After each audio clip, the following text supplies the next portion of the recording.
uma comissão. Era basicamente isso. Aí que entrou, inclusive, os caras das bandas maiores, né? Porque eu comecei a vender o show da minha banda com participação especial do Beto Bruno, Certo.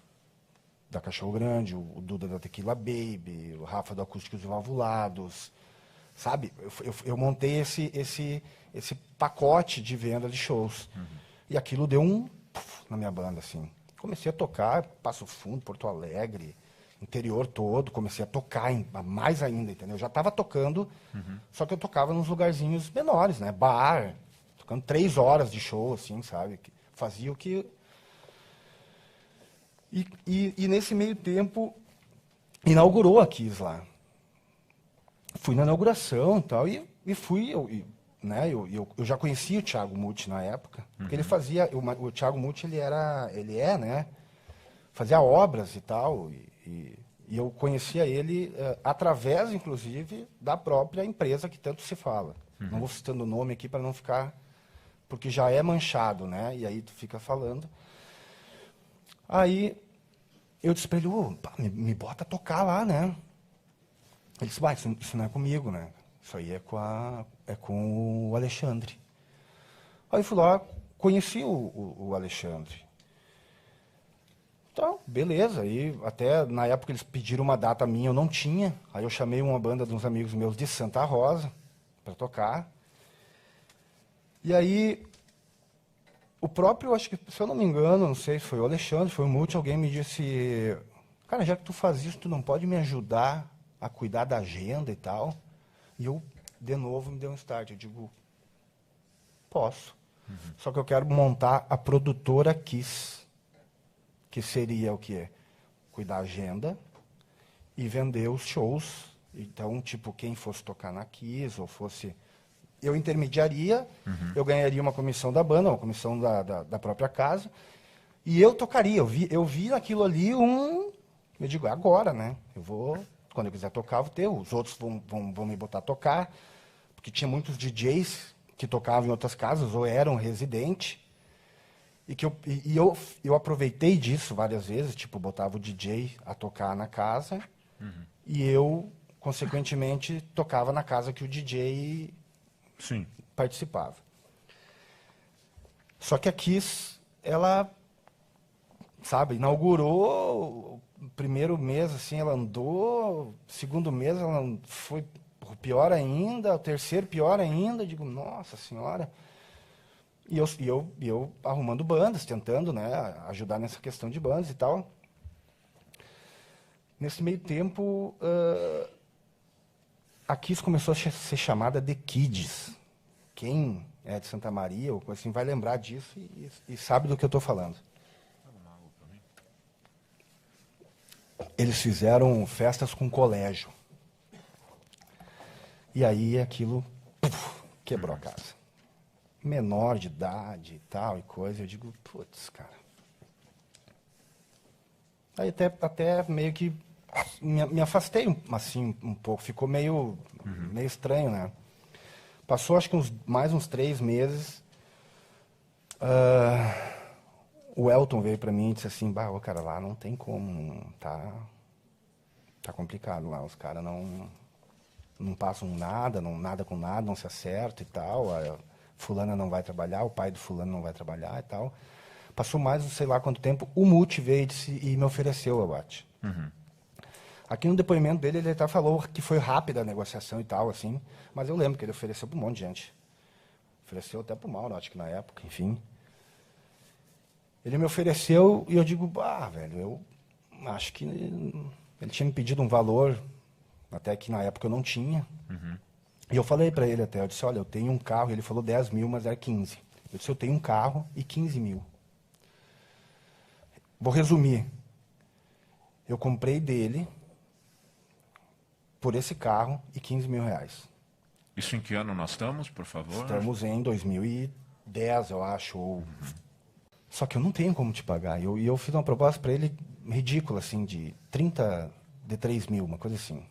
E como estava bem ruim, qualquer proposta, eu senti que qualquer proposta eles aceitavam. Ficou eu e o Alexandre trabalhando. Por uns 40 dias, 60 dias, não sei. E o Alexandre, cara, era um cara que era mais complicado de trabalhar, né? Até se falou naquela questão de que eu esperei, eu queria que saísse toda a documentação e tal. O Muto esqueceu de acrescentar que no meu acerto com ele, eu só compraria dele se o Elton me vendesse, se tivesse no mínimo 5 anos de aluguel com a imobiliária, que não se conseguiu só 3 anos e meio na época, e que tivesse todas as documentações em dia. Eu não participei de trâmite nenhum de documentação. Eu já vou me adiantar, porque depois eu vou explicar. Mas eu ingresso, de certa forma, né, já me familiarizando, porque eu não entendia nada. O Alexandre que tocava tudo. Ele que fazia as coisas com a rádio, ele que encomendava bebida, ele que tinha o pessoal para repor bebida. Eu realmente não tinha posição ativa de trabalho lá. Mas eu e ele se desentendemos. Tá? E eu saio fora depois de já ser proprietário. Eu vendo para o Alexandre. Numa proposta maluca também. Porque a gente se desentendeu. Passou 30 dias ele não me pagou, 60 dias ele não me pagou. Eu disse, olha, Alexandre, a partir de agora...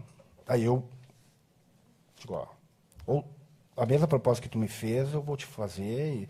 Aí, teve atritos, não foi uma coisa simples. Mas, resumindo, eu comprei a parte do Alexandre. O único bem que eu tinha era um apartamento na época. E eu vendi esse apartamento, paguei o Alexandre, terminei de pagar o Elton. E fiz essa parte do pub. Que mudou algumas coisas ali e tal. Eu lembro que eu fui pra praia, obra andando, e com o coração na mão, assim, porque eu tinha postado as fichas, assim, sabe? Eu não bebia na época, porque eu fui piloto de motocross, então eu não era um cara que eu bebia, assim. Tanto que os primeiros 6 meses de boate eu não tomei nada, eu não bebia nada. Depois até dei umas exageradas. Né? Às vezes tocando, enfim. Né? Porque daqui um pouco alguém vai estar escutando e vai dizer, não, mas eu vi ele bebendo. Estou dizendo que eu não bebia dessa forma. Perdi minha linha de raciocínio. Você foi para a praia preocupado? Fui para a praia. Carnaval lá e tal. E aí todo mundo bebia o tal do Absolute. Lembra? Ela bebia uma vodka chamada Absolute. Eu digo, cara, mas que troço sem graça, né? Bebia o tal do Absolute. Digo, cara, eu tive Tinha uma banda que estava lá na praia também, que eu me encontrei, que era o Palmitinho, que era a Sônia Bis. Eles tocavam tudo. Sertanejo, pagode, samba, pop, rock, tudo. E eu disse pro Palmitinho, eu vou montar uma quinta-feira. Eu vou abrir de segunda a sábado, porque o aluguel era o mesmo, o funcionário era o mesmo. Mas na quinta-feira eu vou ter uma noite especial que vai se chamar Quinta Absoluta. E aí que vem o sucesso, eu acho que da Kiss. Vou montar uma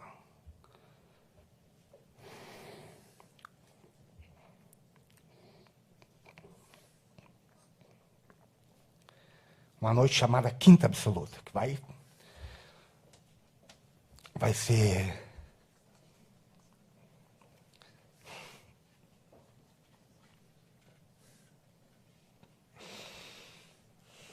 Nós também podemos deixar combinado outra coisa para todos os interrogatórios. Se eventualmente precisar de um tempo, é só dizer tempo. E aí a gente para 5 minutos e volta, tranquilo. Tá? É que quando se fala de Kiss, se lembra só da parte ruim. E às vezes quando o cara lembra da boa, também causa uma coisa. Porque também teve parte boa. Eu disse, eu vou montar uma quinta chamada Quinta Absoluta. Nós vamos botar dose dupla de Absolute a noite toda. O universitário ou não vai pagar, ou a entrada que for pagar reverte em consumo. E fizemos a quinta absoluta. E foi lindo, foi uma maravilha, foi tudo perfeito.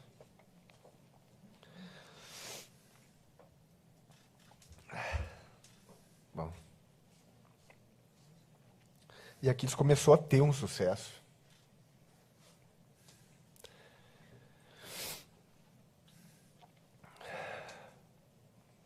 Perdi. Montou a quinta absoluta a partir de uma... E seguia trabalhando, sabe? Quando entra o Mauro no negócio, depois se o senhor quiser voltar a esse ponto, não há problema. O Mauro entrou... O Mauro entrou já bem no final, assim, meses antes do acontecido, acho que 5, 6 meses, eu acho, antes, sério. Então vamos a Kiss começa a ter sucesso com a quinta absoluta. A minha primeira festa, Kiko, tá? Foi assim, ó, sozinho, que eu me lembre, porque assim, ó, eu fiquei fechado um tempo, porque eu não sabia mandar agenda para a rádio, eu não sabia quantas bebidas ia num freezer. O Alexandre, eu lembro que o Alexandre me deixou um caderno com coisas, tudo anotado, para mim ir fazendo. Minha irmã veio trabalhar comigo, minha mãe fazia as compras de mercado para drink, enfim, as coisas, às vezes ficava na chapelaria, né? Eu tive um apoio de uma pessoa por um bom tempo, que vem a ser uma pessoa que na época me ajudou muito. Ela trabalhou com o evento na época que eu estava nesse trâmite com o Alexandre, e foi uma pessoa muito importante para a própria boate e para mim, para minha ajuda, enfim, né? E foi isso. Eu vinha trabalhando, vinha fazendo. Eu fiz uma renovação de alvará em 2011, onde... Como é que faz uma renovação? Tu vai lá, paga as guias, solicita a vistoria, fizeram a vistoria. Os bombeiros me pediram na época até para trocar as portas abriam de dentro para fora, né, com aqueles negócios de empurrar, troquei aqueles negócios e fui tentando melhorar. Fui tentando melhorar a casa. Aí tinha uma vizinha que atravessava a rua quando eu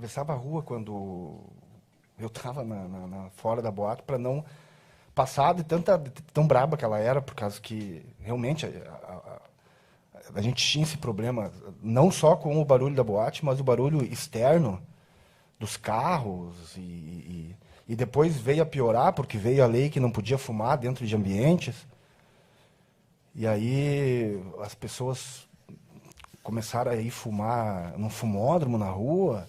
Isso gerou um transtorno muito grande na época, com todos os bares, sabe? E a gente tentava resolver dali. Conseguiu-se fazer uma reunião entre todos os bares. Fomos na Câmara de Vereadores, eu me lembro nisso. Aí tem gente que fala em vereador, fala em coisa. Eu fui uma vez numa Câmara de Vereadores, nunca tive contato nem com prefeito, nem com nada assim, sabe? Não houve isso na Kiss. Comigo, com os outros que eu me lembre, nunca tive nenhum envolvimento. Às vezes eu escuto, mas provavelmente pagava para a boate estar aberto. Eu não precisei, eu não participei de nenhum trâmite de alvará. Eu vinha renovando como qualquer outro empresário faria. Não tive umas pedras no meio do caminho, uns problemas por morosidade, por falta de efetivo. Se falou aqui em sanitário.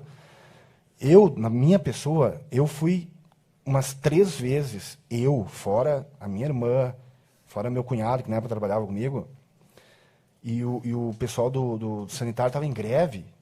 A gente marcou em fora do horário, para o pessoal ir lá e fazer uma vistoria, porque Cara, aqui foi tão vistoriada. Se fala, às vezes, assim, eu vou aproveitar, já que eu estou falando, se fala assim, mas tinha um negócio que os dois bombeiros que tinha que ter e tal. Digo, não, eu tinha 27 segurança. Aqui tinha 27 segurança com aquelas carteirinhas, porque eu fui vistoriado. A polícia entrou um dia lá dentro. Foi até meio constrangedor. Tava só o pub, foi numa quinta-feira. Porque a gente dividia a casa, às vezes. Pub, toda a pista. Tinha a pista onde aconteceu o fogo. E tinha o pub, que a gente dividia. Ainda bem que foi cedo. Tinha, sei lá, 60, 70 pessoas dentro, assim. Entraram com arma, com tudo. 6 pessoas. Foi uma coisa bem feia, assim. Para pedir a carteira, essa carteira dos seguranças e tal. Apresentaram as carteiras, nos cumprimentaram, tudo. Olharam a casa e tal, e foram embora. Tudo, beleza. Aí se fala em treinamento de coisa. Eu tinha um treinamento que foi do colégio que eu fiz. Na época que eu tive uma formação na Azaleia, na Calçadas Azaleia. E eu fui e fiz um treinamento de meio ambiente que teve alguma coisa com extintor. Mas eu pensava que eu não tivesse que botar um garçom meu a saber alguma coisa nesse sentido, até porque a segurança existia, era uma segurança terceirizada, era uma segurança que fazia grandes eventos, não fazia só a minha segurança. O Drusian tinha equipes, eu vi que tem segurança, não sei se aqui é terceirizado, mas viria fazer uma segurança em algum evento ou em algumas coisas. Eles eram aptos a isso, entende? Tanto eram aptos que no dia, na noite, cara, esses homens pareciam uns... Tipo...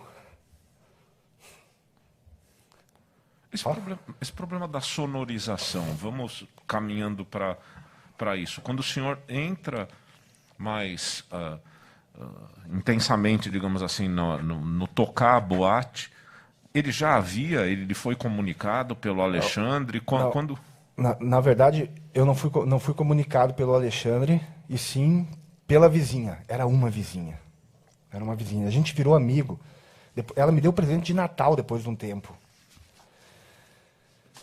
Ela me deu um abraço quando eu fui dar um depoimento em Santa Maria, para uma outra situação, e ela estava sentada, porque ela era uma das vizinhas da tal consulta popular.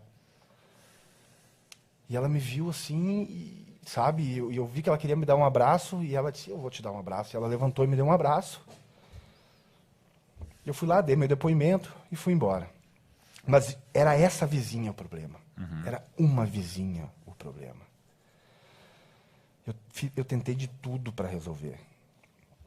Tentei de tudo. Eu cheguei a oferecer para ela para que ela ficasse num apartamento. Eu pagaria o apartamento atual que ela morava e faria um estoque lá, que seria o plano, de repente fazer um... E pagaria o outro apartamento para ela sem custo nenhum, só para não ter o incômodo dela, aliás, de não ter o incômodo a ela, porque incomodava mesmo. Eu fui na casa dela de noite. Os vidros, as janelas tremiam. Mesmo depois da reforma da boate, continuava incomodando. Aí é que tá, é um baita de um processo. Tá? Na época, eu liguei pro Muti, digo, Muti, tu sabe desse negócio, de barulho aí que tem e tal, coisa assim, disse, cara, o que eu posso fazer, né? Aí ele disse, cara, o Samir é um engenheiro acústico. E ele fez para nós o lado do pub, com gesso, com não sei o que e tal. Entra em contato com ele. Eu, entrei em contato, fui lá na empresa do Samir, digo, cara, tá acontecendo isso. Ele me disse, olha, eu já tinha avisado o Muti, já tinha avisado o Alexandre que tem que fazer um tratamento acústico nessa casa. Eu digo, tá. E o que se trata isso? Ele, vamos fazer uma parede nesse lado da vizinha, que está incomodando, e vamos botar espuma. Eu digo, vamos. Nem questionei em momento nenhum. A gente fez a parede e fez a aplicação da espuma. Tranquilo.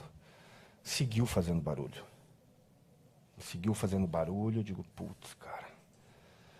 Aí eu fui chamado um dia para ir numa promotoria, eu pensei, bom, é briga. Levei até um advogado junto na época, que por coincidência era filho de um promotor, que isso gerou também um baita de um bafafá. Cara, o cara não tinha nada a ver com a história, o pai dele nada comigo, nem eu com...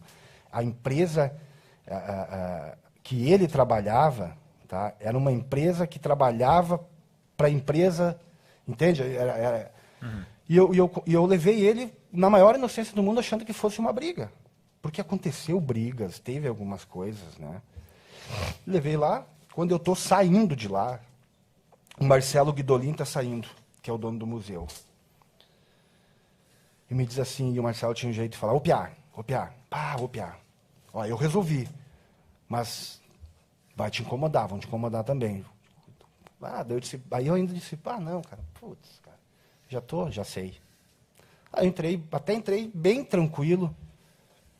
Aí o promotor, que estava aqui, inclusive, me disse, o Marcelo Guidolin acabou de sair daqui, fez um isolamento acústico, resolveu. Eu digo, beleza. Tá. Conversando ali e tal, ficamos num prazo de vir, foi numa quarta-feira, ficamos no prazo de vir numa outra quarta-feira. Tá.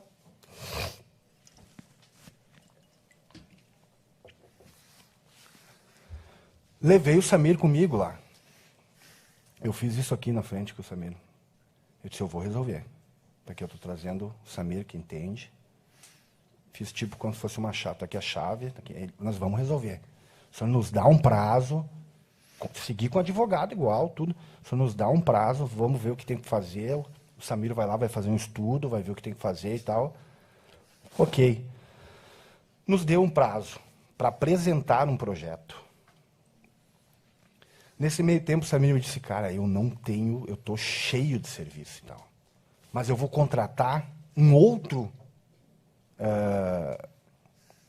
engenheiro. Miguel Ângelo. Chamado Pedroso e tal. Me apresentou o Pedroso.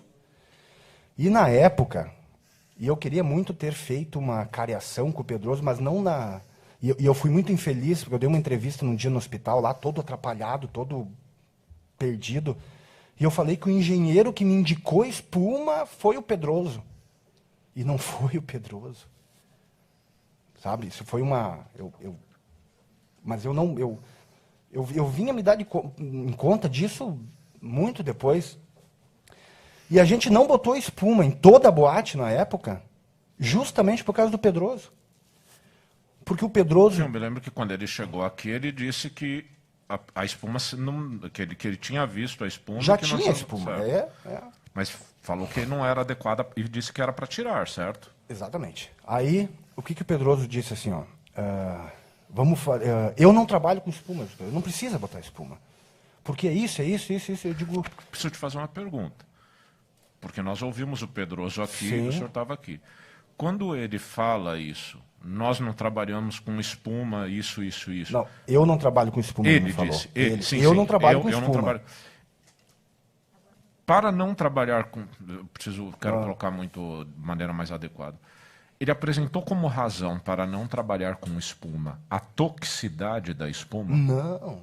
O que ele apresentou como razão? Não, ele me disse assim, tinha uma divergência entre ele e o Samir. O Samir dizia que tinha que fazer um tratamento acústico. E ele dizia que tinha que ser um isolamento acústico, ou ao contrário, uma coisa ou outra. Ok. Entendeu?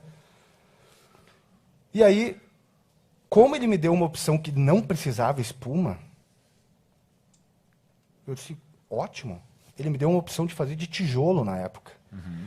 E eu disse para ele, Pedroso, se for de pedra, aquelas pedras rosa e tal, porque eu já imaginei... uma reforma para melhorar a boate para melhorar outras a boate, coisas também. em outras coisas também, e esteticamente, certo. Tá? Ok. Eu digo, Ok. eu já na minha cabeça, eu já imaginei botar umas luzes, enfim, fazer, que foi o que foi feito. Se tu olhar as pedras, se tu olhar, as luzes batem nas pedras, ficou Certo. bem bonito. E ele me disse, não, nós vamos fazer melhor. Vamos fazer de pedra, então, e vamos mudar o palco de lado. Nunca mais tu te incomoda.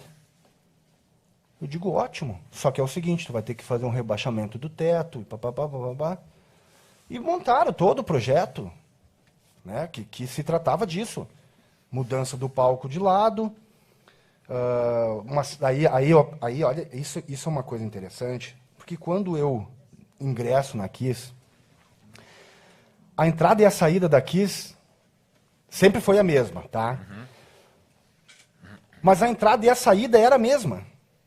E isso, para entrar e pegar a sua comanda, e para sair para pagar a sua comanda, isso gerava uma bagunça de pessoas, às vezes, entrando, porque as pessoas, às vezes, assim, ó, uma entrando 1h30 da manhã, outra indo embora, ficava nessa situação. Eu disse, Pedroso, vamos aproveitar, porque atrás ali onde tinha, era um camarim e um escritório na época. Eu disse, vamos trocar, vamos fazer um mezanino, então. O que tu acha? Pode ser isso? Dizer, não, perfeito. Vamos fazer uma parede assim, que daí já corta não sei o quê. E me deu umas explicações ótimas. E eu comprei a ideia, e era isso, e eu, de certeza, entendeu? E ele não estava errado. De certa forma, seria Pô, imagina, eu fiz uma parede de pedra, uma pedra rosa, desse tamanho, dessa largura, do lado de uma outra parede, de ponta a ponta. Em algum momento, eu quero te fazer 2 perguntas, por favor. O Pedroso lhe entregou o projeto, né? Sim, foi feito todo um projeto. A obra não foi ele quem executou. Não, a obra, meu tio falecido, tá? Mas meu tio era construtor a vida toda, daqui de Parobé. Ele veio trabalhar comigo. Se falou em valores. Essa é a minha próxima pergunta, só queria antes colocar uma. É nesse momento que entra o seu contato com a Nívia ou não? Não, olha só. A Nívia, ela veio e disse assim que ela quase me conhecia, tá? A Nívia era uma amiga minha, pessoal, amiga minha. Ela até poderia ter dito isso no depoimento dela. Ela não disse. Na época, eu fiquei muito triste, muito chateado, assim, mas fiquei frio, porque eu só estava levando paulada e eu não podia falar nada, né? Na minha posição, Mas o namorado dela, da época, era assistente da acusação, e eu tenho certeza que ela veio dar esse depoimento, assim, a pedido desse cara. Eu não tenho outra dúvida. Não houve um contato seu com ela, então? Houve, claro, houve sim. Só que ela era uma amiga minha que eu sabia que era arquiteta. E eu queria botar um papel de parede. Uhum. Mas eu só quero saber se é nesse momento da obra? Isso, depois... Sim, beleza, claro. Ok. Aí eu queria botar um papel de parede. E eu pedi uma indicação para ela, papel de parede, onde comprava e tal. Ela foi comigo comprar um papel de parede. E me disse assim, Kiko, eu tenho umas ideias para te dar. Vou montar uns modelos de algumas coisas, talvez tu gosta. E montou uma coisa simples. Pegou uma ideia de uma casa, uma ideia de uma outra, tirou umas fotos lá de dentro e adaptou para Kiss. Uhum. E me mandou. Eu não gostei. Né? Mas ela era uma amiga minha, enfim. Eu dei um desdobre nela, assim, eu digo, eu vou ver, né, e tal. E meio que deixei ela... Ficou por isso. Entendeu? Essa é a participação da Nívia. O projeto do Pedroso, então, foi executado mesmo, como ela disse, sem a participação de um responsável técnico no sentido formal. Para mim, o responsável técnico era ele e o Samir. Ele se intitulava, né? Mas ele fez a execução da obra? Não, aí que está. Ele foi engenheiro e aqui eu vim entender e fiquei até prestando atenção no Thiago Muti. E eu fiquei pensando, será que o Pedroso poderia ter feito o que ele fez? Eu fiquei somando isso com... Porque ele fez. E o valor ele ia lá acompanhar a obra toda vez. Ele que dizia quantas vigas tinha. Tanto foi bem feito, que está lá até hoje. Não teve problema, não foi esse o problema. Duas coisas. Nesse projeto e nessa obra derivada do projeto do Pedroso, Sim, aquela espuma que tinha sido colocada num dado momento foi retirada foi retirado. por orientação dele. Não, ele me disse, cara, tira isso aí, que isso aí não vai te ajudar em nada e tal. E eu tirei. E a segunda coisa, eu só não me lembro se houve depois um novo apontamento, mas em algum lugar do processo eu li que essa obra teria custado 250 mil. 230 mil. Eu gastei, 230, eu gastei, ele falou em 60 mil aqui. Eu gastei 60 mil em mão de obra. Tem as notas, deve estar nos autos. Bem, As vamos... pedras eu mandei vir de Taquara, 3 truques de caminhão, porque eu tinha um caminhão. 3 truques de pedra para fazer essas paredes. Reforma-se aqui, tanto com o objetivo de resolver essa questão acústica, como melhorando a parte estética, com aquelas mudanças do palco que muitas pessoas falaram aqui, Sim. certo? E o problema sonoro persiste? Aí que tá. Fizemos a parede, trocamos o palco de lado e voltamos a trabalhar. Tá? Segue o barulho. Que ano estamos aí? Aí já estamos... Aí já estamos em 12, pode ser? 11? O Mauro já está na sociedade? Não, no TAC, o Mauro parou. Aí isso me gerou mais um problema ainda. Porque o Mauro tinha me dado uma entrada de dinheiro. Mas eu só quero saber se ele já estava, depois a gente até pode voltar. Ele estava. Tá ok. Ele estava. Perfeito, então só vamos seguir. Aí reformou, Aí reformou. e o barulho persistiu. Persistiu. Eu digo, pá. O senhor disse que toca, né? Que é músico e tal. As músicas do Projeto Pantana chegaram a ter música própria ou só fazia cover? Não, teve próprias. Aí que tá, nós ia lançar um clipe na outra semana do que aconteceu, o incêndio. Gravavam em estúdio, Gravava em estúdio. onde algumas vezes existem as espumas, Sim. com o objetivo de... Não, as casas que eu tocava, todas tinham espuma. Não, mas tá, ok. E aí não deu certo, ok? Não deu certo o projeto acústico, Não continuou deu tendo certo. problema. Aí sabe, eu fiz uma parede de gesso duplo, acho que foi até o Samir que também que executou. Então, resumindo, a gente fez a parede de pedra, o forro duplo de gesso com lã de rocha e lã de vidro. Duplo gesso, foi rebaixado o teto 2 vezes, tá? Feito, ok. Feita a parede lá, enfim. Continuou dando, vibrava o quarto da vizinha. Ela não queria sair de lá para outro De lugar. jeito nenhum. O que eu fiz? Pedi permissão, é claro, a ela, né? A gente fez, que eu digo, eu tenho certeza que foi o Samir, acho. Uma parede, porque o Samir me acompanhou sempre. Tranquilo, tudo tranquilo. Até então era tudo tranquilo. Foi feito uma parede, ou 2, ou 3, ou em 2 quartos, eu não me lembro, afastado também de gesso no apartamento da vizinha. Pintei todo o apartamento dela para fazer um agrado. E a janela dela, troquei as janelas e botei vidro duplo nas janelas, assim, sabe? Ó, dessa vizinha resolveu o problema. Só que a gente trocou o palco de lugar. E aí a vizinha de trás começou. E em algum momento, digamos, com a paciência quase esgotada de ter tentado tantas vezes resolver o problema sonoro com os vizinhos, lhe ocorreu de colocar espumas ali perto do palco? Como assim? Por qual razão? Porque o fogo... Ah, não, já vou chegar lá. Já vou chegar lá. Liguei pro Pedroso e o Pedroso me disse, não acredito, não pode. Digo, verdade. A vizinha de trás agora. Ele até se ria na época, assim, disse, tá de brincadeira, né? Tu tá azarado.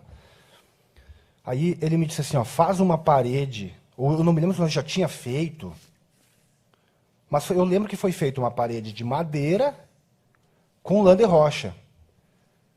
Consequentemente, não adiantou, e eu fiz uma parede de pedra também, atrás do palco, para tentar resolver. Nessa época, o Pedroso já acho que estava enchendo o saco comigo, porque eu também já tinha enchido o saco um pouco com ele. Ele estava morando em outra cidade, Uruguaiana, Alegrete, acho que é Uruguaiana, ele falou aqui, não me lembro. Ele não me atendia mais. Só que quem tinha contratado ele não tinha sido eu. Eu tinha contratado o Samir. Diga, Samir, o Pedroso não me atende, não me atende, não me atende. E aí o Samir me disse assim, Kiko, eu já te falei, tu tem que fazer um tratamento acústico. Tu vai ter que baixar o volume da casa. Tu vai ter que pôr espuma. E eu disse assim, eu lembro até hoje, assim, ó. Porque ele tinha ido umas vezes lá, ele batia palma e dizia que reverberava, não sei o quê, tá? E eu até, como era música e tal, eu digo, cara, deve ser isso, claro que é isso, né? E eu disse, então vem e bota. E ele me disse, cara, eu não tenho tempo e eu não tenho espuma. O que que eu fiz de imediato?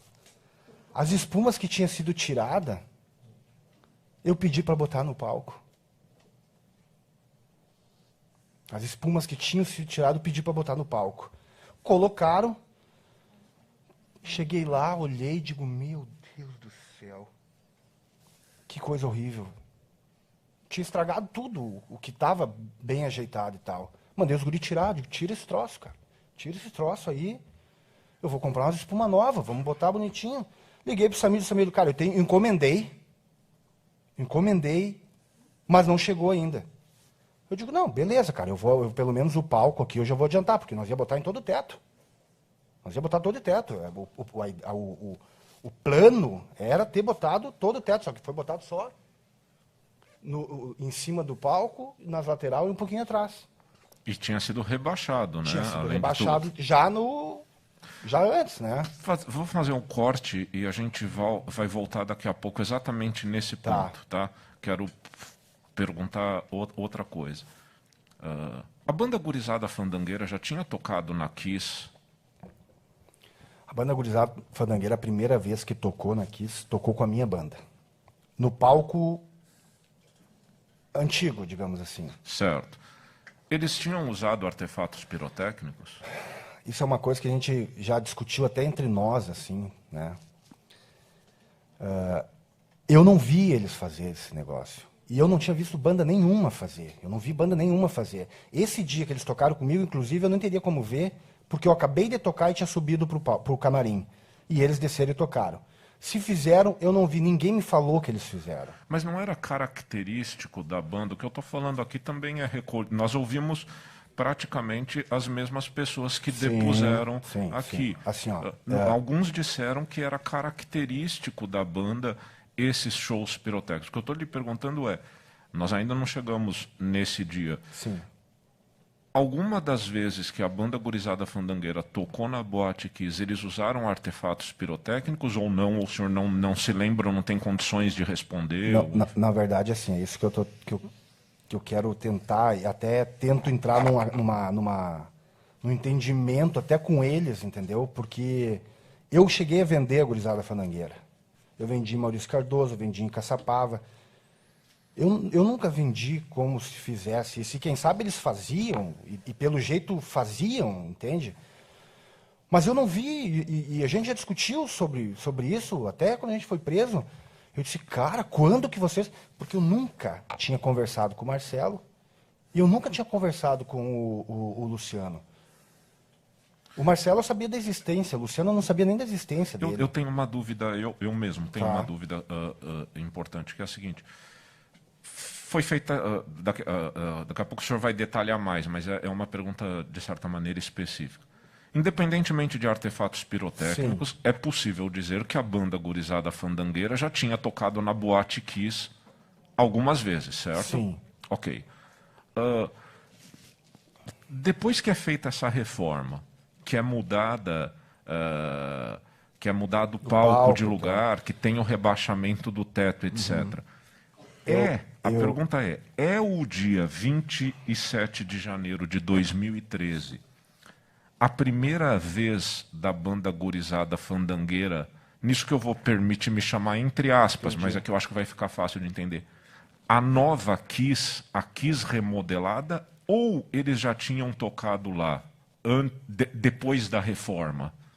Isso eu acho, e até de repente seria interessante, porque eu não lembro se eu já perguntei isso para eles ou não, mas é possível que nesse palco novo tenha sido a primeira vez. Certo. É possível que com as espumas ali tenha sido a primeira vez. Eu lembro deles ter tocado no palco. Não foi não. Eles tocaram uma vez, é a segunda vez. Eles tocaram uma outra vez, eles tocaram 2 vezes nesse palco. Certo. Eles tocaram uma vez no palco, 1 ou 2 ou 3 vezes no palco anterior, eu acho. Comigo, com a minha banda, acho que eu sei que eu toquei 2 vezes com eles. Tocaram no pub, e uma vez eu acho que eles foram tocar no pub e não tocaram, porque não deu gente. Foi um dia ruim, assim, acho que era um feriado, uma férias, não sei. E talvez essa vez do dia tenha sido a segunda vez que eles tivessem tocado nesse palco. Certo. Sabem que tem dois promotores, vários advogados e tal, então quando eles precisam sair para alguma questão, não interrompemos os trabalhos. Quando sou eu, é necessário. Então, eu vou pedir um intervalinho de 5 minutos. Se algum jurado também quiser ir ao toalete, a gente já retoma 5 minutos. E o senhor também, tá? Recomeçando.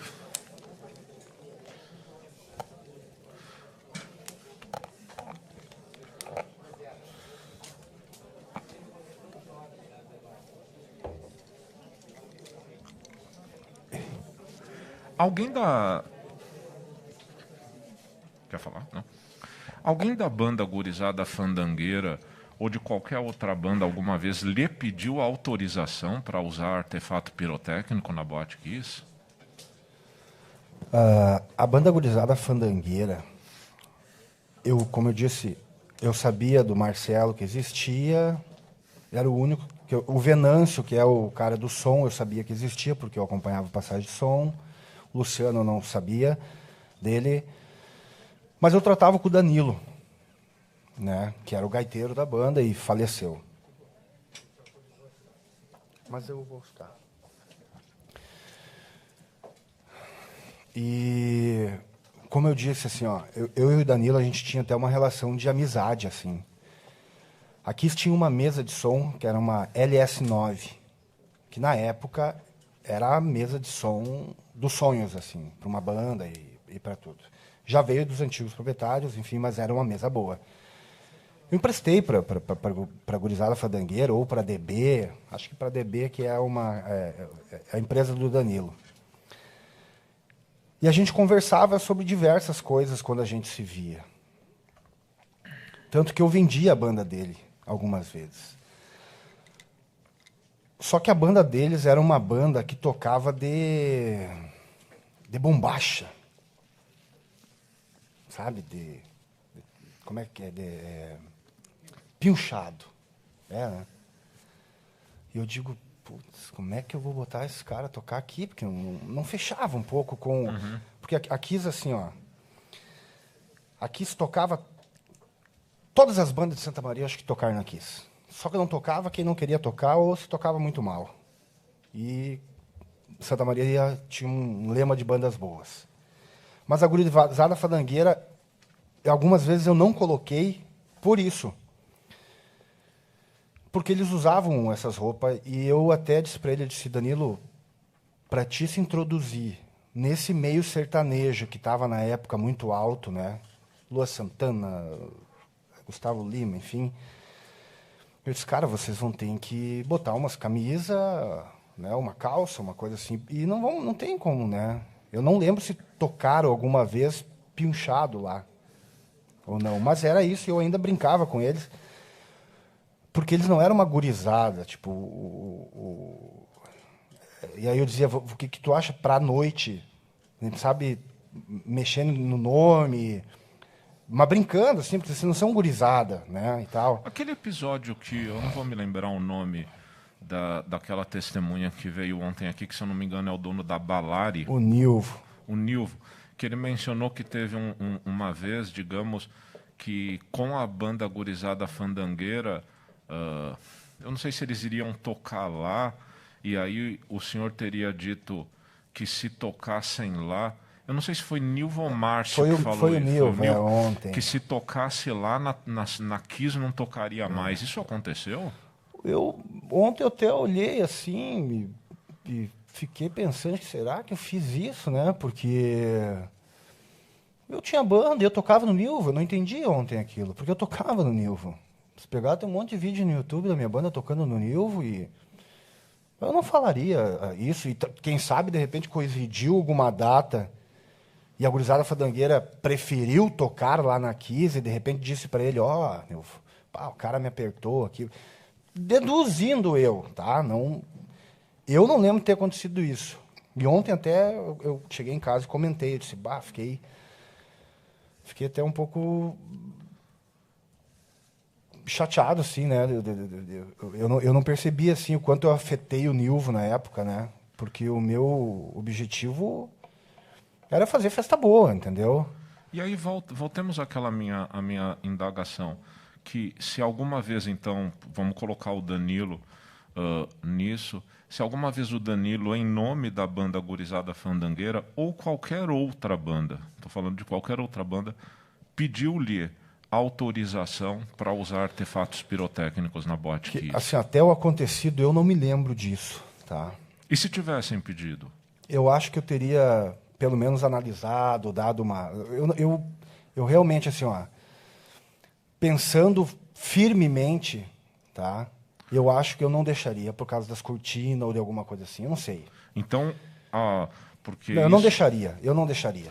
Então o manuseio pelo Marcelo no dia... Eu estou começando a caminhar para o dia 27 de janeiro de 2013. O acionamento de artefato pirotécnico pelo Marcelo no dia 27 de janeiro de 2013 no palco da Boate Kiss realizou-se sem a sua autorização. Sem a minha autorização.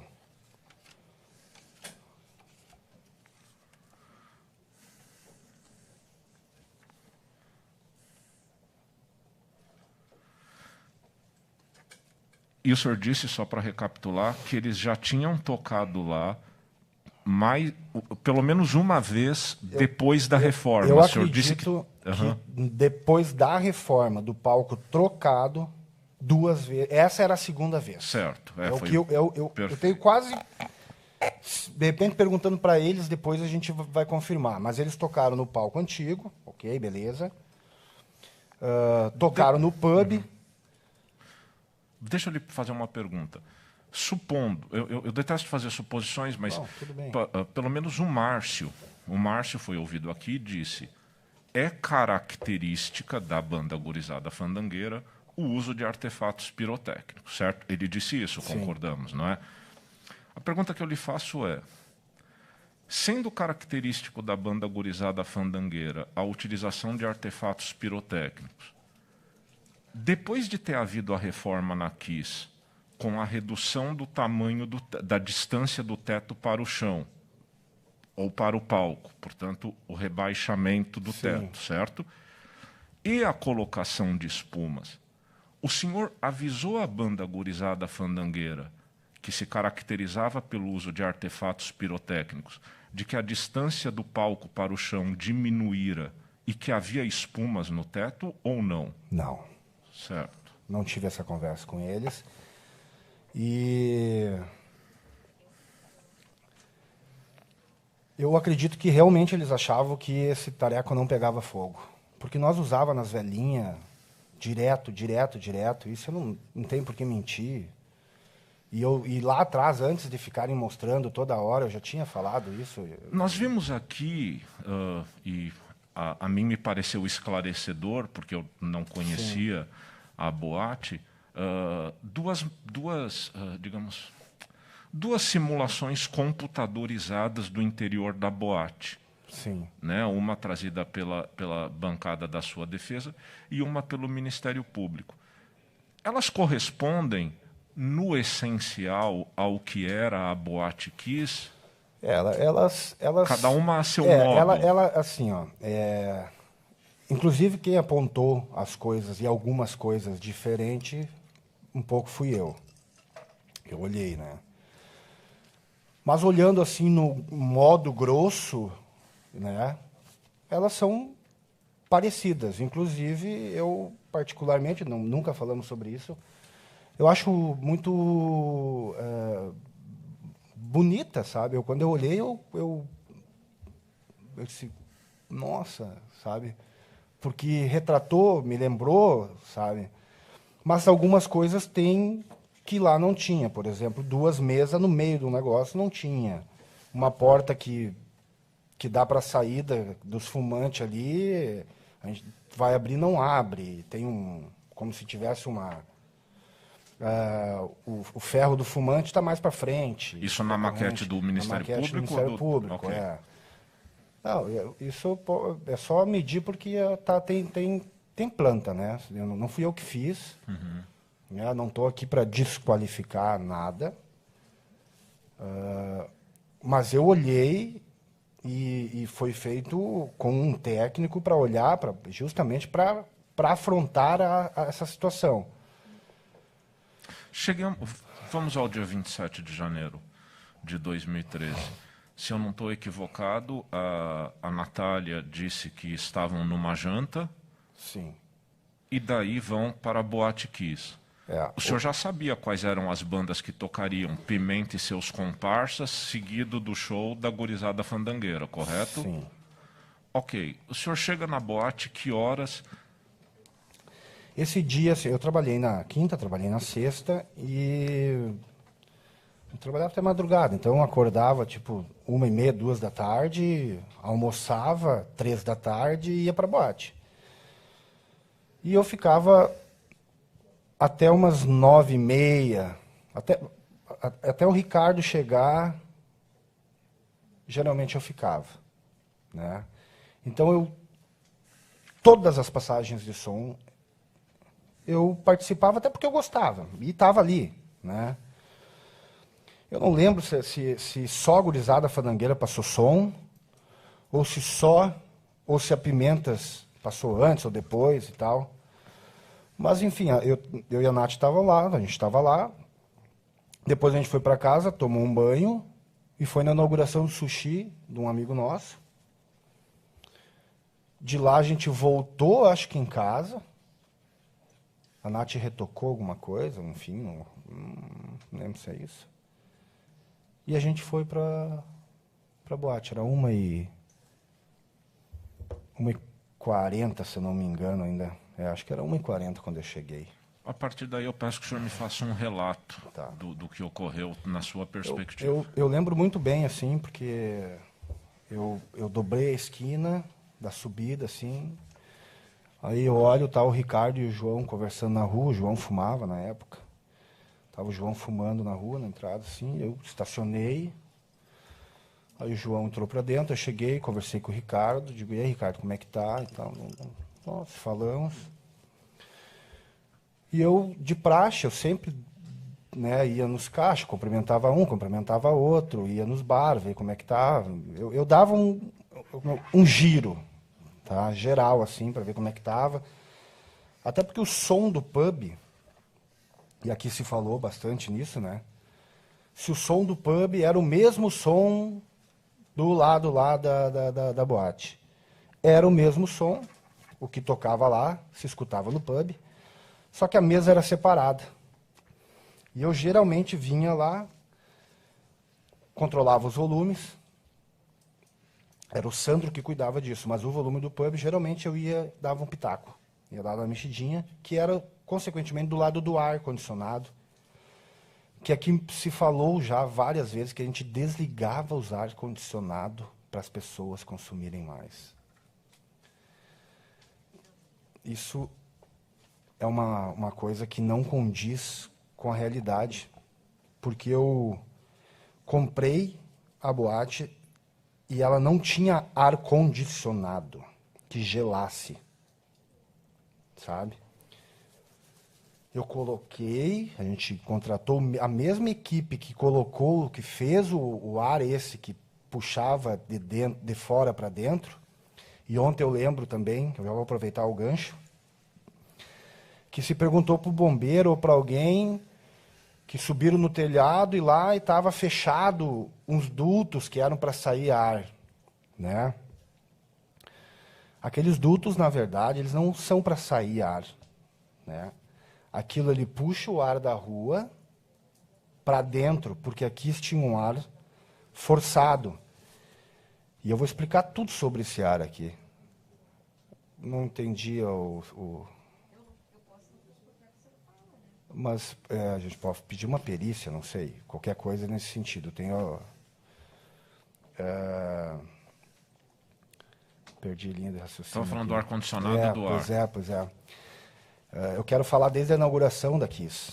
Mas eu queria falar do Vintes. É que fala desse ar-condicionado. Ok. Mas a gente pode voltar depois. Tá. Pode me perguntar.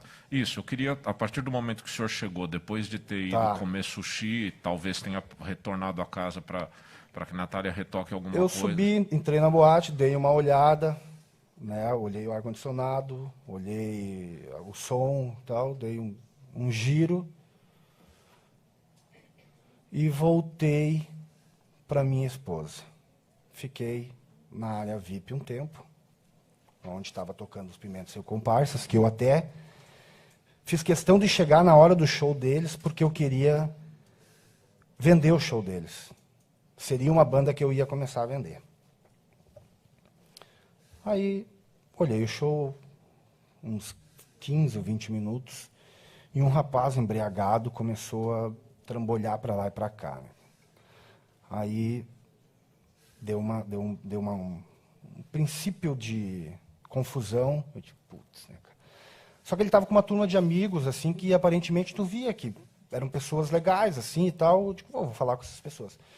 Chamei os amigos pro lado e disse, cara, dá uma controlada no cara aí, velho. Era um loiro alto. Dá uma controlada no rapaz aí e tal. Eles chamaram ele e botaram ele sentado no canto e controlaram ele por um tempo, assim. Só que ele levantou de novo e veio e caiu em cima da minha mulher. Ele meio que caiu, assim. Aí eu peguei ele aqui assim, olhei pro segurança, o segurança me ajudou. E convenci ele a ir até lá na rua, até na entrada lá. Porque o meu plano era que ele fosse embora.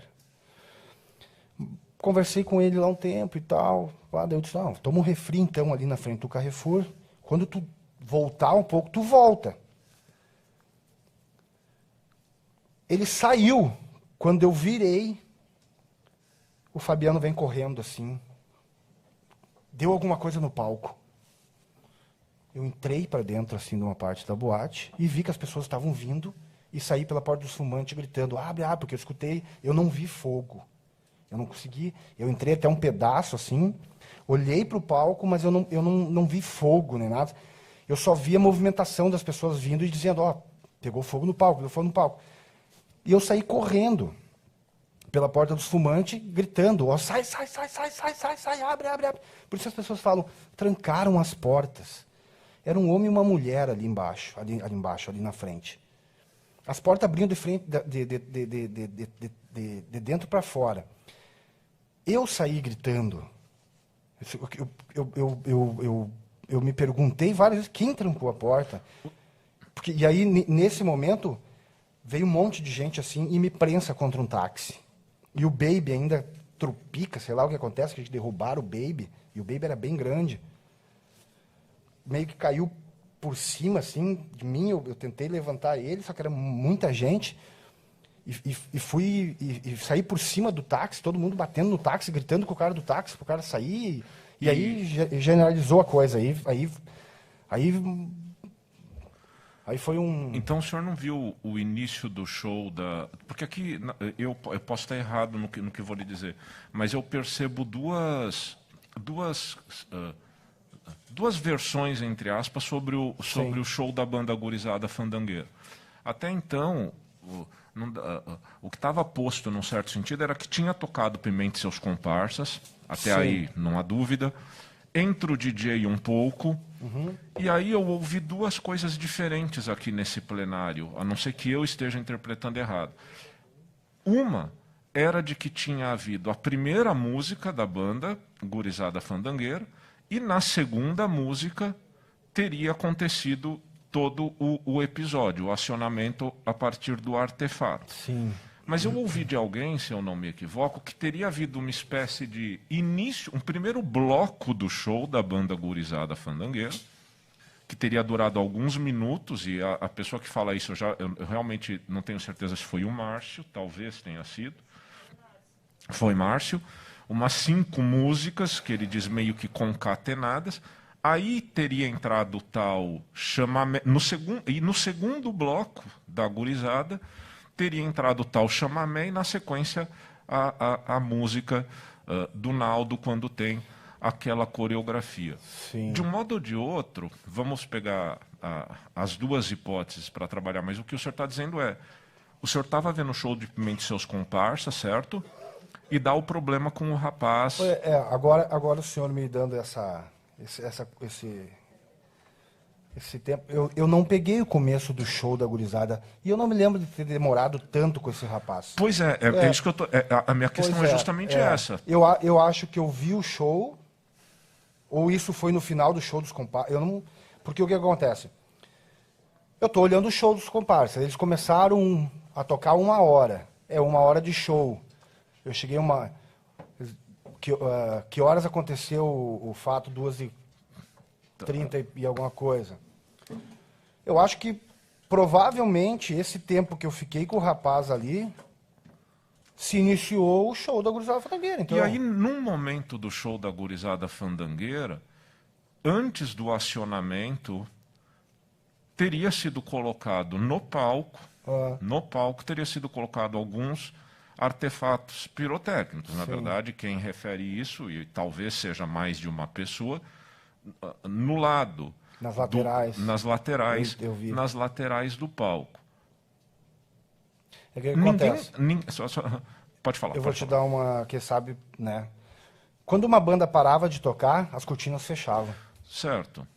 E aí eles tudo bem, mas se arrumavam rapidinho, entravam pro show, basicamente mas isso. A minha pergunta é, se houvesse alguma interdição ou proibição de uso de artefatos pirotécnicos na Boate Kiss, ainda que o senhor não estivesse lá por estar atendendo o sujeito embriagado, no momento em que esses artefatos aparecem nas laterais do palco, não era de esperar-se que algum funcionário ou algum segurança, bem treinado segundo o senhor, dissesse, isso aqui não pode? Poderia, mas não aconteceu. E na verdade, o que é certo, o que é errado. E eu não lembro de eu ter falado para alguém, fica cuidando uma banda, se ela fizer isso, tu tira, ou coisa assim, porque tocava muitas bandas. Eu levei uma lista no meu depoimento, e disse, na maior tranquilidade, eu disse, aqui tem 100 bandas que tinham tocado, 80, não sei quantas. Liga para todas ou escolhe. Vê qual que usou, porque eu não me recordo de ter visto. Esse dia desse show deles, eu não vi o início do show. Eu não vi o início do show. Eu nem sei se usaram esses negócios dos lados aí. Entendeu? Também não vi a parte que o Marcelo estava com o negócio na mão. E aí o pessoal está saindo. Vamos voltar a esse momento, por favor, do seu relato. Pode prosseguir. Fui prensado contra um táxi, e aí começou uma folia, nós tentando tirar o carro, daí a gente arrastou um carro para trás, a gente arrastou um Focus preto, e o taxista tentando sair, não conseguia sair, porque as pessoas estavam na frente dele, e ele não conseguia arrancar. Foi uma situação muito atrapalhada, assim, porque esses táxis, eles não era para eles estarem ali, entendeu? E na hora do tumulto, o cara não conseguia sair dali. Isso foi gerando, o que já era ruim piorou. E aí deu-se o que deu, né? A gente tentei ligar liguei para os bombeiros. O Ricardo ligou para os bombeiros, aí a gente fez aí a gente já estava numa uma operação, a gente fazia corrente com as mãos, se pegava uns assim e tal. Eu tirei a Kátia, olhei para os olhos dela estavam branco. Eu pensei, meu Deus, essa guria... Aí eu comecei a... Quando eu vi os olhos da Kátia, eu meio que fiquei perdido, assim, sabe? Eu disse, meu Deus, cara do céu, o que está acontecendo? Porque os olhos dela ficou muito branco, assim, sabe? Eu pensei... Aí eu perguntei, tu tá bem? Saí correndo, aí eu sabia que a Nath estava lá dentro, eu queria entrar, o Fabiano me segurou pelo pescoço, não sei mais quem. E aí eu fui para entrar, e o Fabiano de chave e tal, daqui a pouquinho alguém veio e me disse, a Nath saiu. A Nath é minha mulher. Aí eles me encontram com ela, aí eu dei um abraço assim, caí, cara, assim, e fui para frente tentando ajudar, daí chegou os bombeiros. Quando chegou os bombeiros, eu até dei uma... Eu disse, graças a Deus, tipo, vai se resolver, vai se resolver. Mas não foi o que aconteceu, não piorou a situação, foi piorando a situação. Aí eu lembro disso, da gente fazendo essa corrente, e aí logo veio o Bruno Cardoso, que até a Michele Cardoso faleceu, e eu e o Bruno Cardoso começamos a quebrar as paredes, com as mãos, as paredes do lado de baixo à esquerda. E eu acho que alguém veio com alguma coisa, vocês começaram a ajudar a gente, mais gente, daí aquele rapaz que aparece grandão, o Ezequiel, ele entrou para dentro. A gente fez os buracos ali, ele entrou para dentro, só que não tinha ninguém ali, a gente errou, coisa, e começaram a quebrar em cima. Quebraram em cima. E quando eu vi, alguém desligou as luzes, a geral das luzes. E a fumaça deu uma acalmada, e os bombeiros com água para dentro. Daí as pessoas iam abaixadas, ia tirando, e aí ia se passando um para o outro, assim. E aí tirava e ia para carro, para táxi, para qualquer coisa. Se levava como tinha, ou levava para frente do Carrefour. Eu fiquei ali nessa função, não posso precisar quanto tempo, mas eu fiquei até a Vanessa chegar.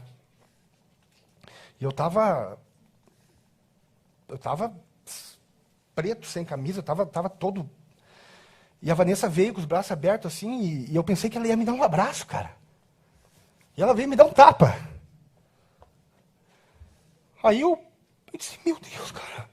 E ela disse assim, Kiko, e a minha irmã, e eu tinha ido para dar um abraço, porque a gente tinha dado uma discutida uns dias, mas ela era minha amiga até 20 dias atrás, a irmã dela trabalhava comigo. E aí, alguém veio e disse, cara, vamos sair daqui, cara, porque vão começar a te culpar aí, cara. Vem um cara... E alguém me botou para dentro de um carro e foram me levar para casa. Eu disse, não, cara, vamos... Sabe, eu não sabia o que fazer. Aí, eu disse, me leva na delegacia. Eu disse, me leva na delegacia. Aí, na descida, tinha um quando me levaram na delegacia. Cheguei lá, me apresentei na delegacia. E disse...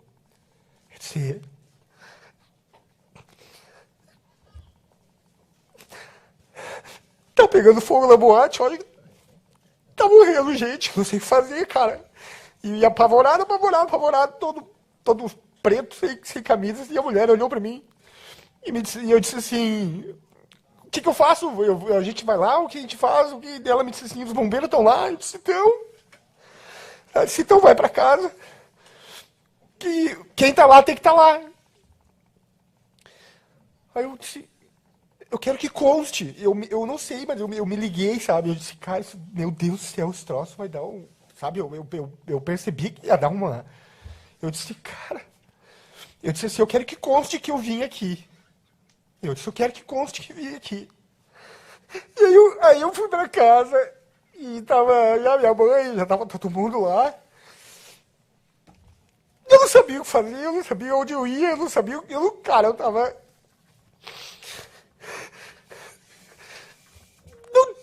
Não tinha explicação, cara. Não tinha explicação. Não tinha explicação. E aí eu escutei, chamou 30 pessoas. Eu cheguei a vomitar, cara. Eu digo, meu Deus, cara, como é que morreu 30 pessoas, cara? E aí começou a rádio, aumentava as pessoas. E aí aparecia... CDN e boate e coisa. Eu digo, meu Deus, cara do céu, o que é isso, cara? O que é isso?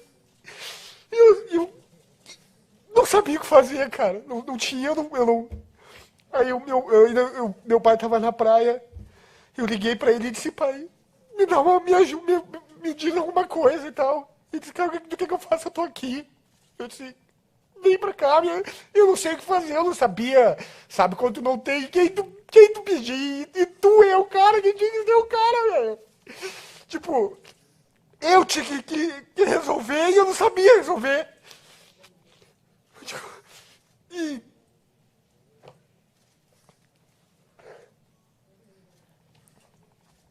Não tem explicação isso aí. Querem me prender, me prendam, eu tô cansado, cara. Eu sei que perderam gente e tal. E os caras, eu perdi um monte de amigo, cara. Eu perdi funcionário. Vocês acham que eu não tinha amigo lá? Que eu não tinha. Tu acha que eu ia fazer uma coisa dessa, cara? Eu acho que o Marcelo ia tentar apagar o troço. Se ele quisesse matar alguém, cara. Sabe? Desculpa. Tu acha que o Luciano, cara, por que eu ia fazer isso, meu? E não é fingimento, cara, eu não aguento mais, cara. Eu tava tremendo, cara, eu não sabia. Eu tava sem ar, eu tive que ir lá pegar ar pra dar esse depoimento. Ela vem aqui, mostra a minha banda, e os guris da banda ficam me mandando, cara, qual é que é dessa mulher? Eu não sei mais o que fazer. Querem me prender. O que eu vou fazer, cara? Entendeu? Eu não quis isso, eu não escolhi isso. Eu tô.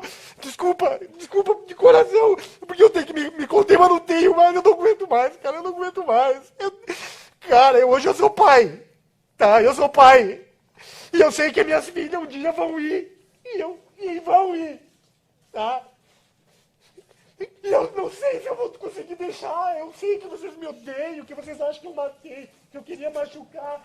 Vocês acham que é fácil pra mim? Não é fácil, não é fácil. Eu não consegui pedir uma desculpa, não é que eu não consegui pedir desculpa. Eu ia procurar quem? Como é que eu ia falar com alguém?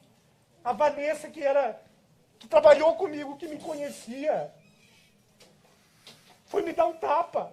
Todo mundo. Pessoas que pediam, que eram meus amigos, cheio de amigos, me mandaram mensagem, me mandando me matar, velho. Mandaram mensagem mandando me matar. Tipo, e eu ia me matar mesmo. Eu ia me matar, porque não tinha, entendeu? Como ficar nessa situação. E aí, fui preso, cara. Fui preso. Cara, eu aprendi a chorar em silêncio dentro de uma cadeia, velho. Tá? Caraca, velho. Não, cara, não pode. Isso não devia ter acontecido. Não devia ter acontecido. Eu sei que não devia ter acontecido. E não era, e não ia, não... Por que isso ia acontecer, cara, na Kiss, cara, entendeu? Era uma boate boa. Era uma boate que todo mundo gostava de trabalhar, cara. Entendeu? Tipo, os funcionários eram tudo amigo, cara. Tudo amigo, a gente era tudo amigo, cara. A Vanessa saiu de lá. E a irmã dela continuou trabalhando. Se eu fosse todo esse monstro que ela falou, por que a irmã dela continuou trabalhando comigo? Sabe, eu não entendo isso. Eu virei um monstro de um dia pro outro, cara. Eu fui preso. Eu sei que morreu gente. Eu tava lá. Ninguém me falou. Eu tava lá.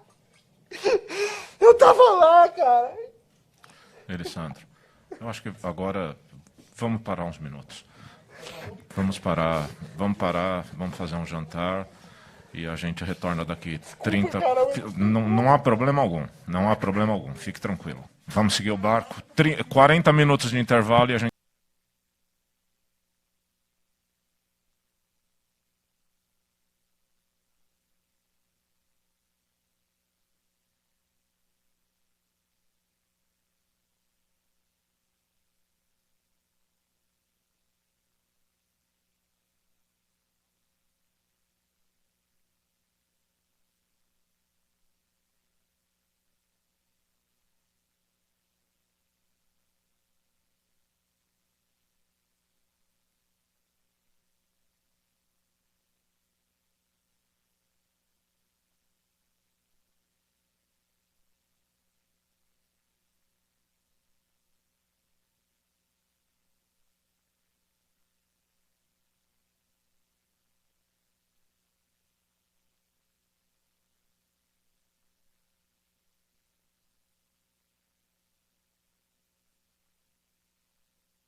Muito bem, nós vamos recomeçando. Fizemos uma breve pausa. Eu vou fazer algumas perguntas num nível mais objetivo agora, mas e o senhor segue naturalmente com a liberdade de respondê-las ao modo como achar melhor ou de não responder. Isso fica a seu critério. Elisandro, no decorrer desse período todo, depois do 27 de janeiro de 2013, o senhor consegue me dizer quantas pessoas ou quais pessoas o senhor processou?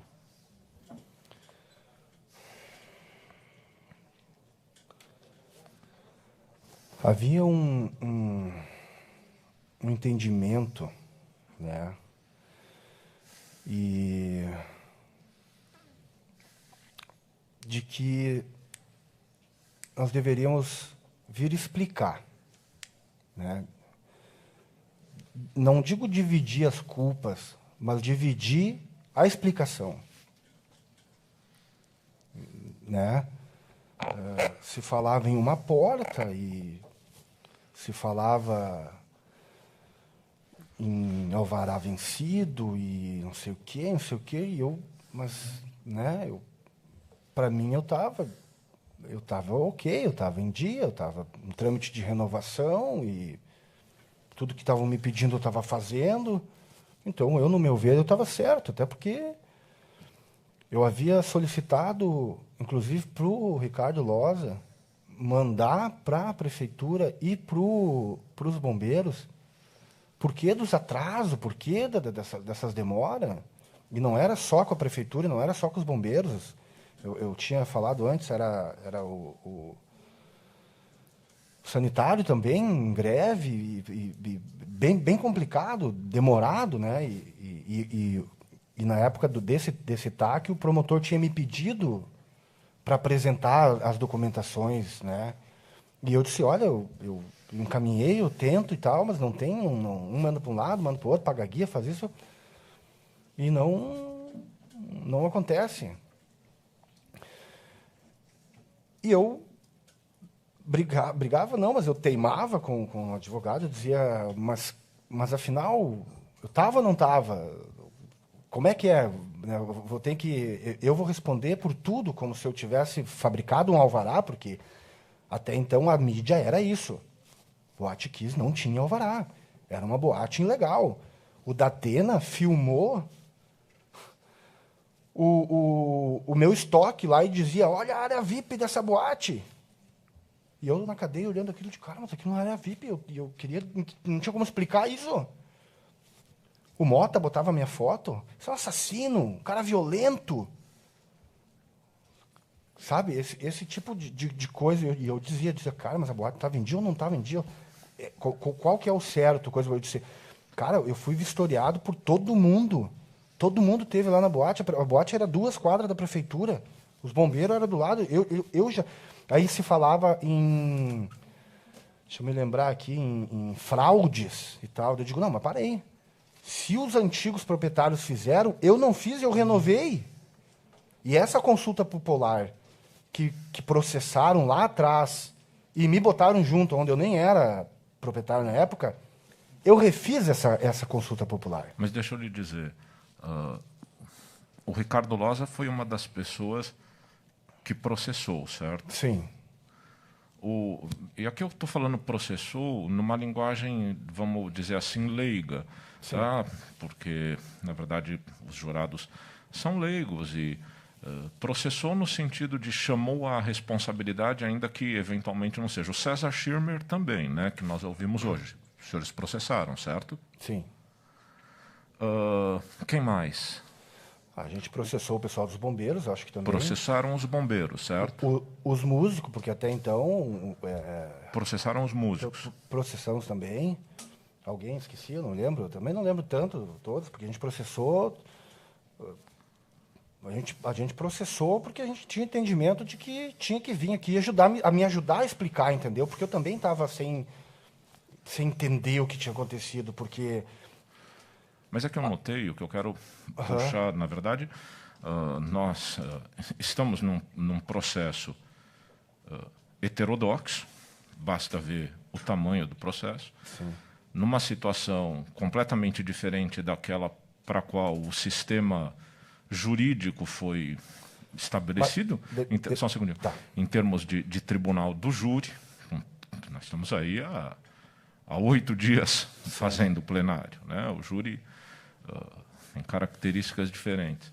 E isso conduz também, de alguma maneira, a um interrogatório que já tem as suas diferenças daquilo que normalmente acontece, né? O que aconteceu antes do nosso intervalo é expressão da singularidade do caso, como também as outras oitivas que houve, né? e que nós todos presenciamos.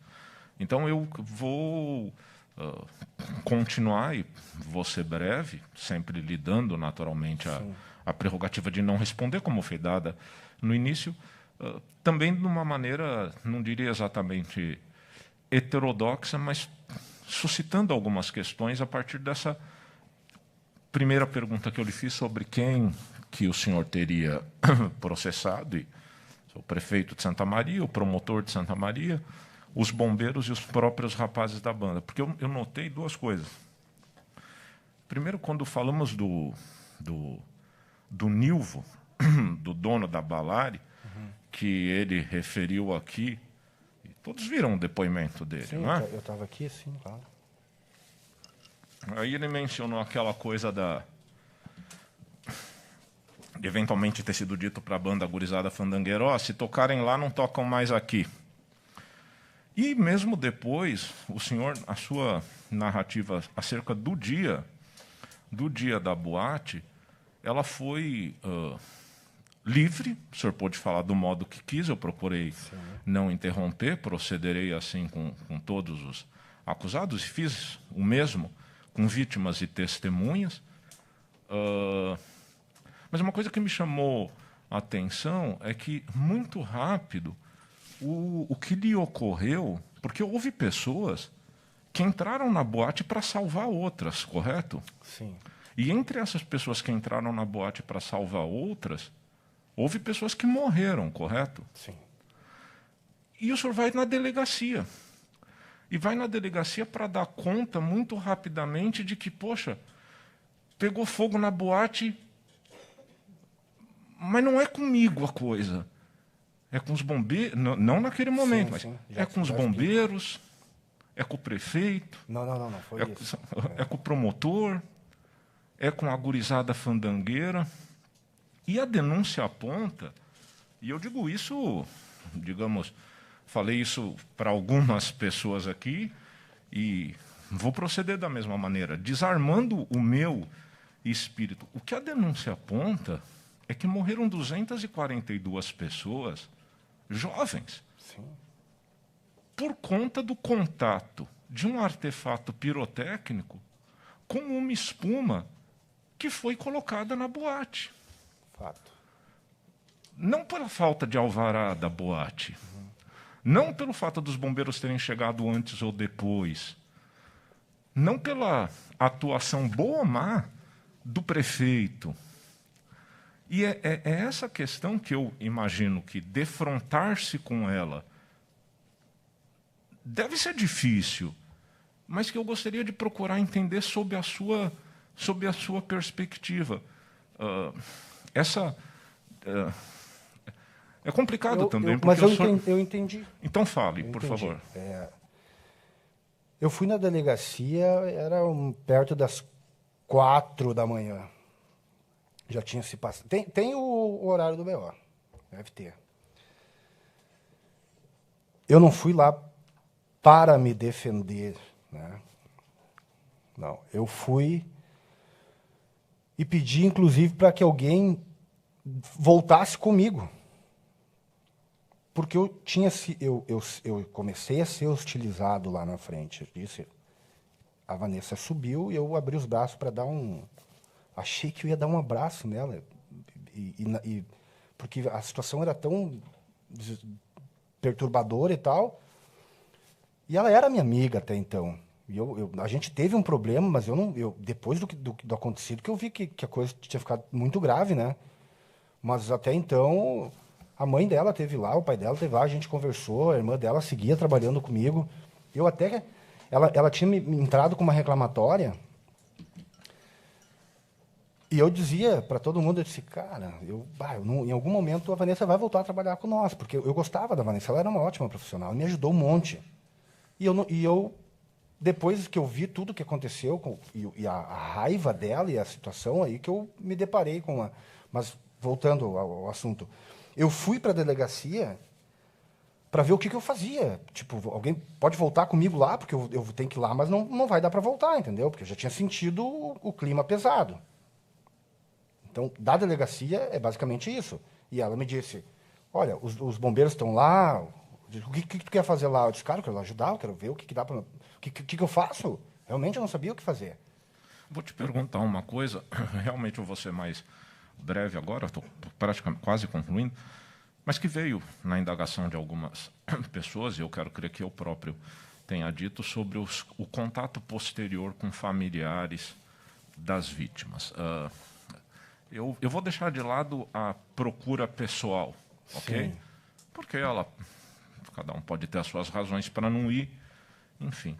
Mas nós estamos num tempo de, sei lá, uma carta, uma postagem pública, uma manifestação de condolência, a expressão de alguma alteridade. Isso foi feito pelo senhor nesses 8 anos? Olha, eu sempre me senti de uma forma talvez envergonhado, talvez sem saber o que dizer, sabe? Eu já veio várias vezes pessoas me perguntam o que tu tem a dizer para os pais quando alguma entrevista, alguma coisa. E realmente não existe o que falar, sabe? Não tem uma explicação que eu consiga dar, entendeu? Eu fiquei como culpado da situação. Eu vou falar o quê? Sabe? Eu acabei não tendo contato. Eu não tive mais contato com amigos meus. Eu fui preso, fiquei 4 meses preso. De lá eu fui para Tramandaí. De Tramandaí eu fiquei em Porto Alegre. A minha mulher voltou, estava trabalhando. E eu ficava cuidando da Malu em casa. E eu fiquei uns 3 anos sem meio que sair de casa. Aí pergunta, mas tentou ajudar com alguma coisa financeira, com alguma coisa... Eu nem estou tocando no ponto não, mas financeiro. eu vou falar porque eu oferecia, e a minha irmã fazia meio que um intermédio com os funcionários, com algumas pessoas que dava para ter contato. Ela teve um pai que era meu amigo e que foi uma coisa muito ruim para mim na época, que foi o Sandro, que perdeu 2 filhas, né? E era meu amigo. E o filho dele também trabalhou comigo, elas trabalhavam comigo. E ele me ameaçou, disse que ia me matar, que se não fosse eu, seria alguém da minha família.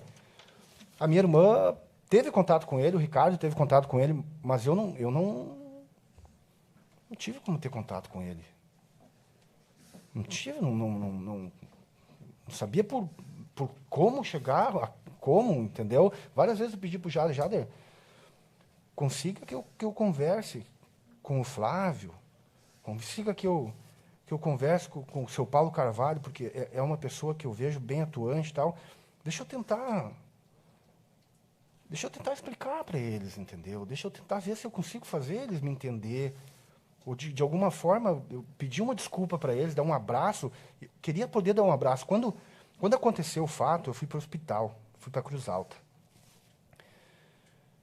E na minha cabeça, assim, eu sabia que me prenderam lá, né?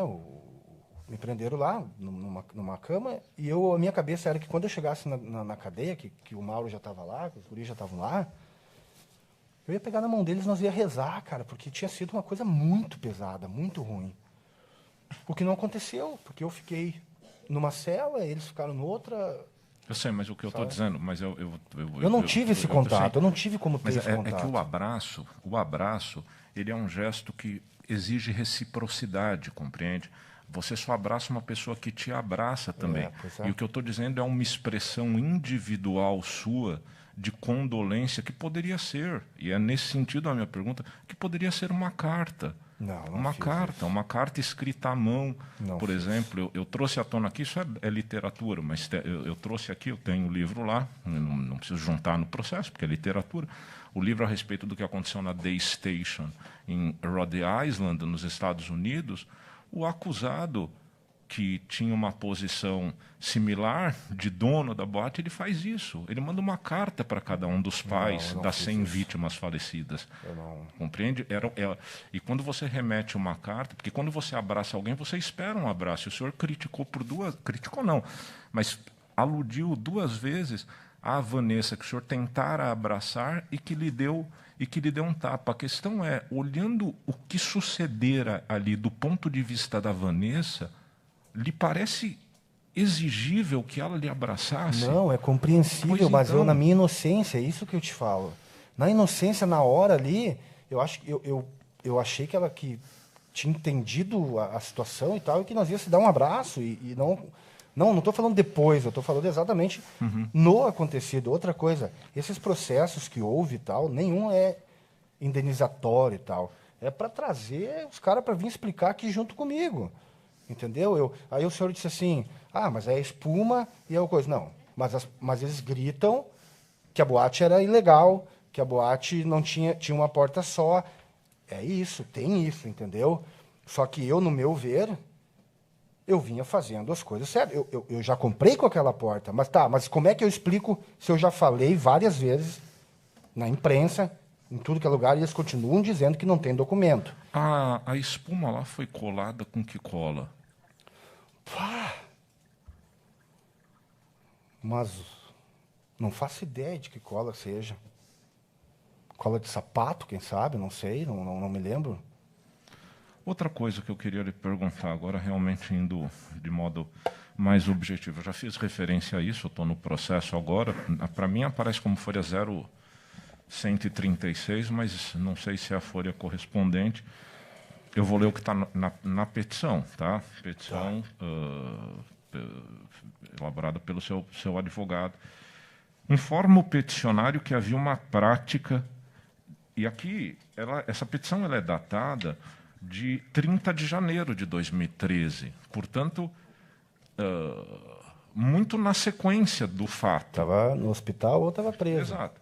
Portanto, seguramente não, mas muito provavelmente nem havia ainda elementos que não fosse a própria interlocução com o senhor para se referir ao número que eu vou mencionar. Que havia uma prática de permitir a entrada de não mais do que 600 pessoas na casa. Nessa festa, no dia 27, o senhor pode me falar sobre a petição, tranquilo, e também responder à seguinte pergunta. Nessa festa do dia 27, quantas pessoas o senhor estima que havia na casa? Vou por partes.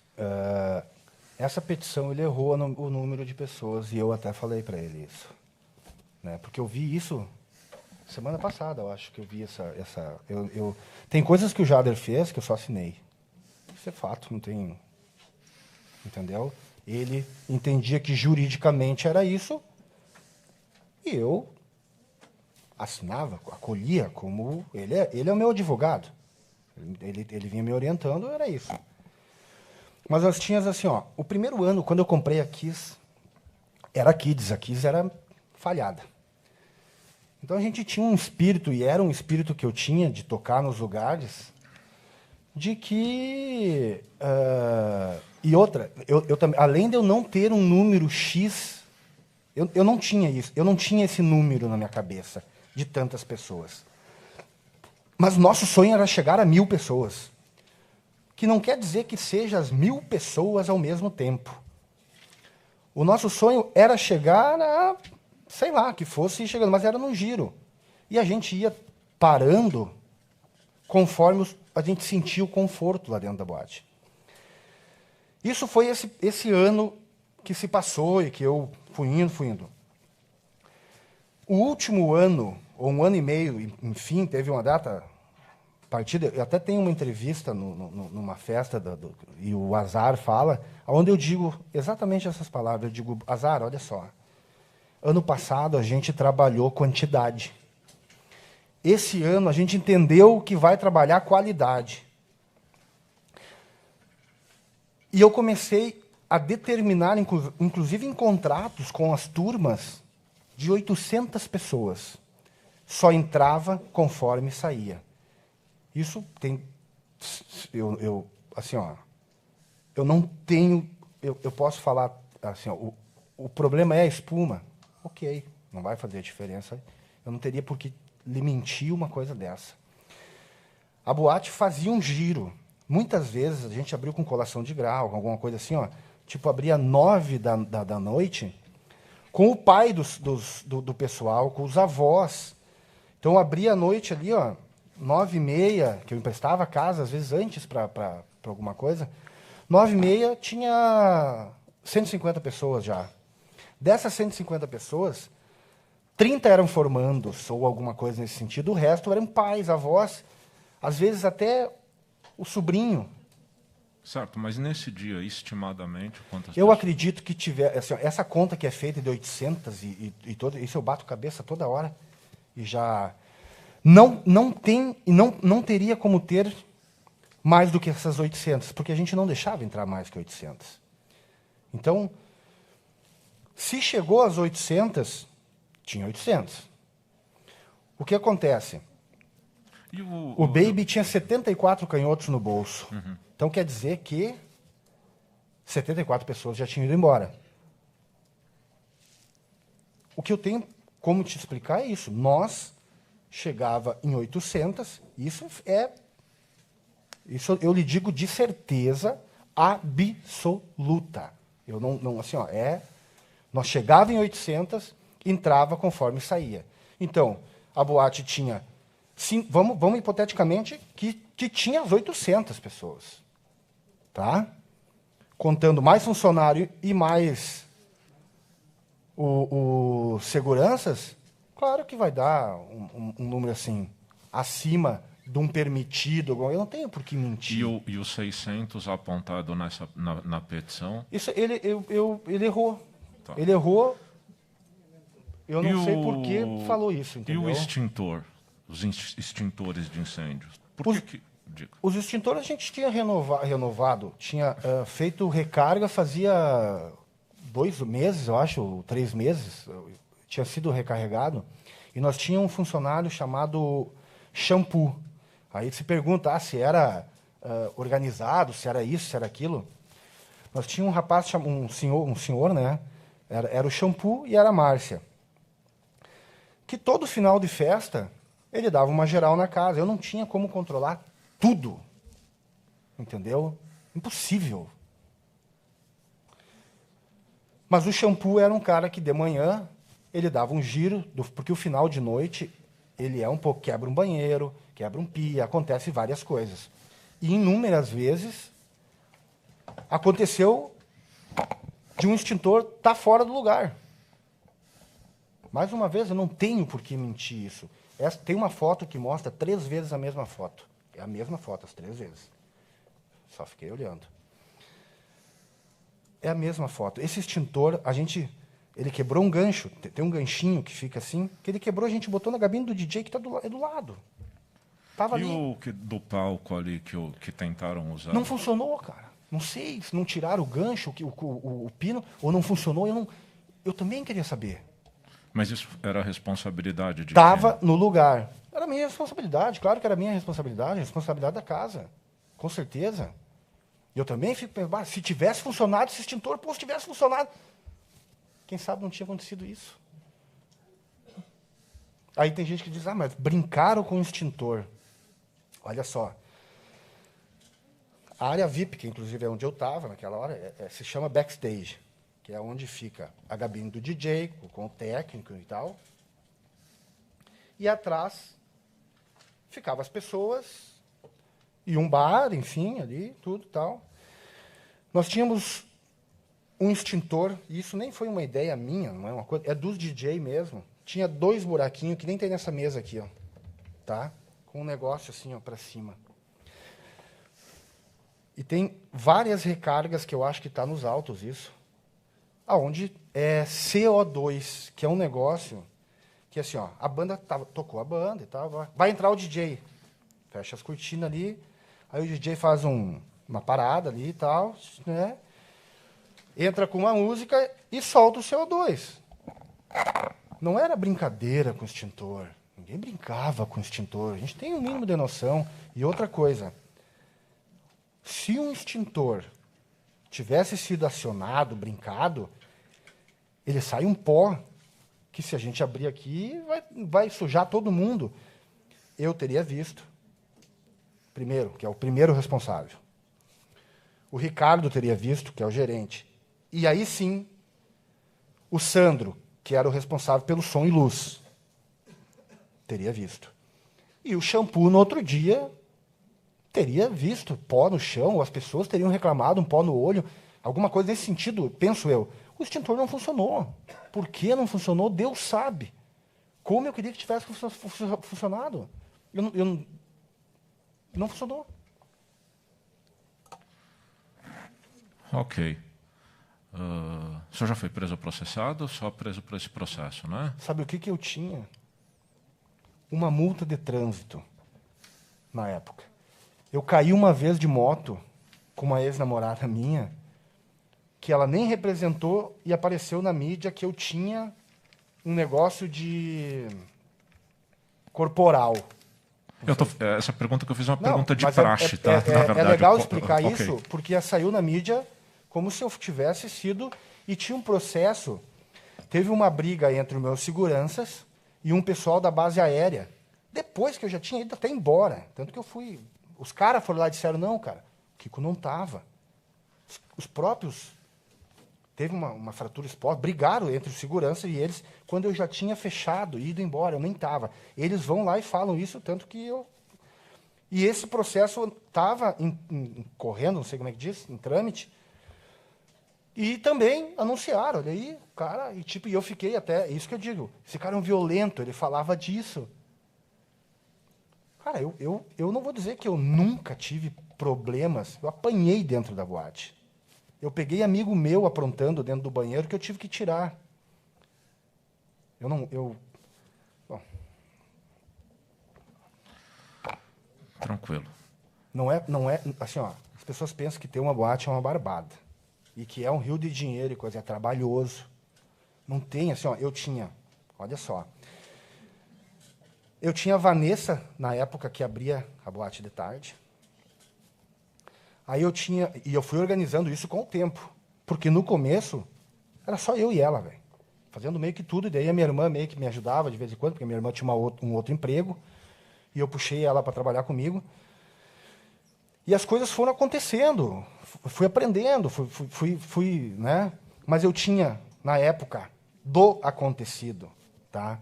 Nós trabalhávamos na quinta-feira com 18 seguranças, a 27 seguranças, tá? Aí eu tinha o Ricardo, que era o gerente geral, né? Tínhamos o João, que era o responsável pelo bar e pela equipe ali e tal. Aí tinha minha irmã, que cuidava da parte de escala, da parte financeira, pagamento nos dias de semana. O Sandro, que era... Ah, não, calma aí. Vamos ainda. E de cada bar, tinha um responsável por cada bar. A Ângela eu falei. E eu ainda, quando estava na noite, eu era um suporte, de qualquer forma. Então, nós tínhamos uma equipe. Aqui não era esse auê, essa bagunça, essa situação que... tinha uma organização, inclusive de entrada. Acerto de ingresso. Os ingressos tinham que ser... O Stênio veio aqui e falou. Os ingressos tinham que ser acertados até X horário, porque, baseado aos ingressos dele, nós liberaria a lista de aniversário, que era assim, ó, a cada 10 pessoas da lista de aniversário, o aniversariante ganhava o valor em consumação. Chegando, não sei até que número, ganhava uma champanhe grátis e mais R$300 para gastar. Então era uma promoção muito atrativa, muito legal para os aniversariantes. E, ao mesmo tempo, isso era um promoter para nós mesmos, entende? O cara que está de aniversário. Pô, vai fazer aniversário onde? Não, vou fazer na Kiss. Aí ele convidava os amigos, porque revertia para ele em consumo. Então isso era muito legal. A sistemática da boate, nós dava R$ 7,50 por ingresso, quando o ingresso era 15, R$ 5,00 quando o ingresso era meio que a metade, ou uma coisa assim, entendeu? Então, nós ajudava as turmas, inclusive, a arrecadar dinheiro. A nossa mídia era, quer arrecadar dinheiro para sua formatura, fazendo festa, uma coisa assim. Era isso. Essa era a Kiss. A Kiss não era uma boate que foi colocada, ou uma espuma que foi colocada para matar alguém, ou uma banda que foi contratada para ir lá botar fogo e matar alguém. A gente isso nunca passava na nossa cabeça. Nunca, mas nem longe. A minha preocupação era a briga. Tanto que falam dos ferros e das coisas. Cara, os ferros era para organizar a entrada e para as pessoas serem revistadas. Tá bem. A acusação sabe, né? A acusação, na verdade, não fala de querer matar, mas isso vai ter momentos de debates. Eu agradeço as suas respostas. Doutor, pela ordem, pela quantidade e qualidade dos seus questionamentos e por uma orientação defensiva e por tudo que aconteceu, por tudo que está acontecendo, pela dificuldade toda, por orientação minha, Alessandro, a gente vai apenas permitir as perguntas para os jurados. Eu, como defensor, estou satisfeito. Como eu entendo que o interrogatório é um ato de defesa, ele se dispôs a falar tudo. Se o senhor quiser fazer mais perguntas, fique à vontade. Todas as que o senhor pretender fazer mais. Os jurados fiquem à vontade de fazer todas as perguntas. Eu não farei, assim, peço a compreensão das defesas também e do Ministério Público para que a gente encerre por aqui, doutor. Eu nem vou transmitir a palavra, então, a nenhum deles, porque compreendo que essa é prerrogativa mesmo do acusado. Se algum jurado quiser escrever alguma pergunta, está tudo tranquilo. Então, os trabalhos estão encerrados por hoje. Eu agradeço a todos. Nós recomeçaremos amanhã às 9 da manhã. Talvez tenha que assinar o Elisandro, não sei. Muito obrigado. Uma boa noite a todos.